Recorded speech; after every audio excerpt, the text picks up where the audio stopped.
భక్తులకు కొంగు బంగారం ఇంద్రకీలాద్రి దసరా ఉత్సవాలకు ముస్తాబైంది. రోజుకు అలంకారంలో దర్శనమివ్వనున్న దుర్గమ్మను దర్శించుకునేందుకు భక్తులు తరలిరానున్నారు.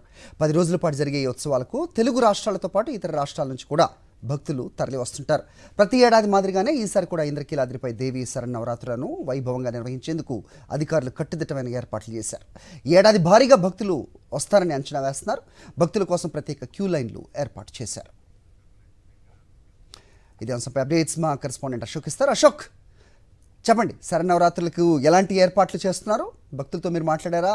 ఎలాంటి సంతృప్తి వ్యక్తం చేస్తున్నారు? అప్డేట్స్ ఏంటి? హరి, దసరా ఉత్సవాలకు ఇంద్రకీలాద్రి ముస్తాబయ్యింది. రేపటి నుంచి అక్టోబర్ 12వ తారీఖు వరకు మొత్తం 10 రోజుల పాటు అత్యంత వైభవంగా అమ్మవారి సన్నిధిలో ఉత్సవాలు జరగనున్నాయి. అయితే ఈసారి భారీగా భక్తులు తరలి వస్తారని అధికారులు అంచనా వేస్తున్నారు. ఎందుకంటే గత ఏడాది 13.5 లక్షల మంది భక్తులు వచ్చారు. ఈసారి 15 లక్షలకు పైబడే భక్తులు వస్తారని కూడా అంచనా వేస్తున్నారు. అందుకు తగ్గట్టుగానే ఏర్పాట్లు అయితే కూడా దాదాపుగా చివరి దశకు వచ్చాయనే చెప్పుకోవచ్చు. మొత్తం ఏదైతే వినాయకుడి ఆలయం నుంచి ఘాట్ రోడ్ వరకు 3 క్యూ లైన్లు, అక్కడి నుంచి పైన కొండ మీద ఘాట్ రోడ్లో ఒక 5 క్యూ లైన్లను ఏర్పాటు చేసిన పరిస్థితి ఉంది.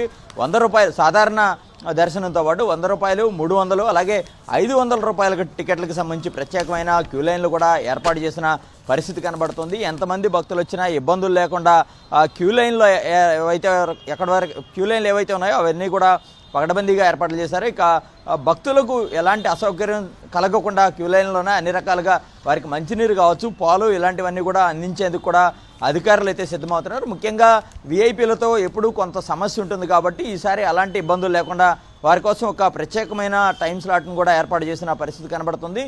ప్రతిరోజు కూడా ఉదయం 8 నుంచి 10 గంటల వరకు, అలాగే మధ్యాహ్నం 2 నుంచి 4 గంటల వరకు విఐపీలకు ఒక ప్రత్యేకమైన టైం స్లాట్ని ఏర్పాటు చేశారు.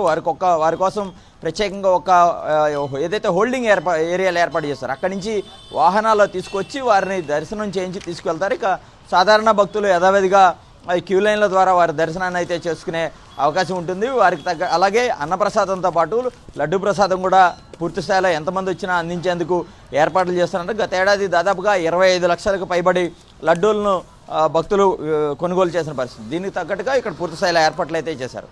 Right, okay Ashok.